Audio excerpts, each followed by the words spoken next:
Hi hello नमस्ते, मी प्रियांका किरण मोरे, महाराष्ट्राची girl in Gujarat. तुम्हा सर्वांचं माझ्या नवीन ब्लॉगमध्ये स्वागत करते. आज मी बनवणार आहे गावरान भाजी आणि मक्याची भाकरी. आज सकाळी राजेंनी सांगितलं आज टिफिन बनवू नको, आज मीटिंग आहे, माझं जेवण तिकडेच होईल. मग काय केला मी माझ्यासाठी गावरान बेत. थोडासा लसूण, थोडीशी मिरची आणि थोडेसे जिरे घेतले आणि थोडासा कढीपत्ता. आणि आता हे मी लसूण, जिरे आणि हिरवी मिरची थोडीशी वाटून घेत आहे. मी मिक्सरला बारीक करून नाही घेत, मी अशीच थोडीशी त्याला वाटून घेते. भाजी गावरान करायची म्हणल्यावरती पद्धत पण थोडीशी गावरानच ठेवायची. तसं तर मी नेहमीच असेच बारीक करते. मी कढई गरम व्हायला ठेवली होती. आता त्याच्यामध्ये थोडंसं तेल टाकून घेतले. त्याच्यामध्ये आता मी जे वाटून घेतलं होतं ते टाकून घेत आहे. मिरची, लसूण, थोडेसे जिरे आणि कढीपत्ता.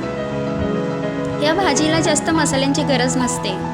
अगदी कमी थोड्याशा वस्तूमध्ये सुद्धा ही भाजी खूप टेस्टी बनते. याच्यामध्ये आता मी थोडंसं मीठ आणि थोडीशी हळद टाकून घेतलेली आहे. ही फोडणी छान अशी परतून घेतल्यानंतर ह्याच्यामध्ये ती मी भाजी टाकत आहे. चिरून घ्यायची नाही, चिरली की तिची चव बदलते किंवा तिच्यातील घटक कमी होतात. त्यामुळे आपण अशीच अख्खी आहे अशीच फक्त निवडून स्वच्छ धुवून घेतलेली भाजी आपण आता त्याच्यामध्ये टाकलेली आहे. तिला छान असं आलटून पलटून परतवून घ्यायचं.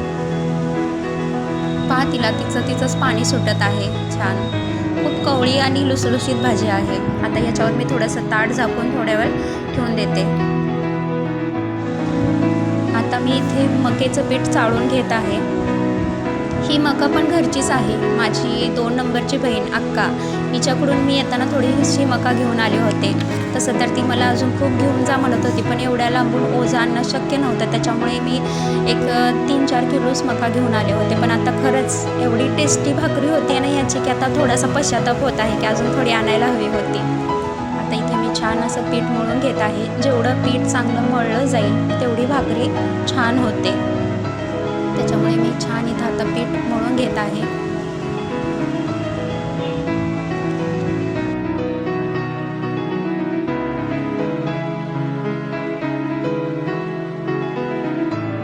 तुम्ही मक्याची भाकरी खाता का? तुम्हाला आवडते का मक्याची भाकरी? मला कमेंटमध्ये नक्की सांगा. आता थोडंसं खाली पीठ घेत आहे मी आणि भाकरी आता छान अशी गोल आणि एकदम पातळ भाकरी थापून घेणार आहे मी. कारण जेवढी पातळ भाकरी होईल ना तेवढी चवीला अजून छान लागते. त्यामुळं खूप अशी पातळ छान भाकरी मी आता इथं थापून घेत आहे.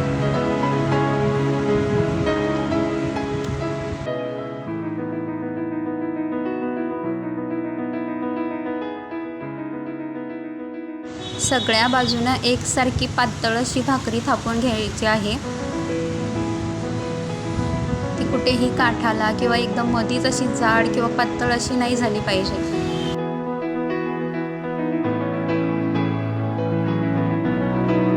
तवाही छान आता गरम झालेला आहे. मी आता याच्यावरती भाकरी टाकून घेते आणि खालच्या साईडून चांगली पचली की मग तिला थोडंसं पाणी लावून घेते.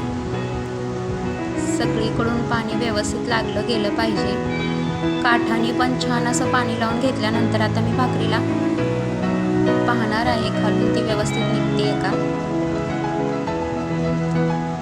पहा, छान अशी एक साईडून भाजून घेतलेली आहे भाकरी, पचलेली आहे. आता आपण तिला थोडीशी त्या साईडून भाजून घेऊ.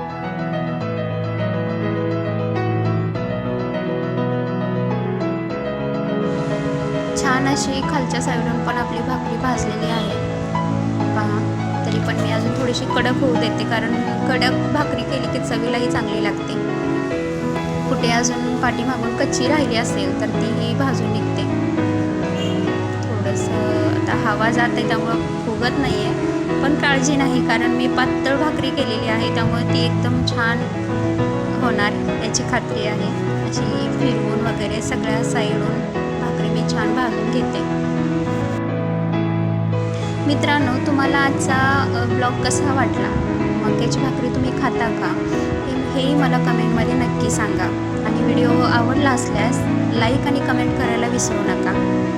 आणि मी याच्यानंतर चिवड्याचा ब्लॉगसुद्धा टाकणार आहे. मी चिवडाही करून घेतलेला आहे, पण आधी म्हटलं भाकरीचा ब्लॉग टाकावा म्हणून मी आजच पहिले भाकरीचा टाकत आहे. पहा, इथं माझी भाकरी तयार झालेली आहे आणि भाजी तयार झालेली आहे. आता मी याच्यामध्ये थोडासा शेंगदाण्याचा कूट टाकत आहे. हे तुम्हाला आवडत असेल तर टाकू शकता, नाही टाकलं तर तशीही ती भाजी खूपच नैसर्गिक चवीची लागते.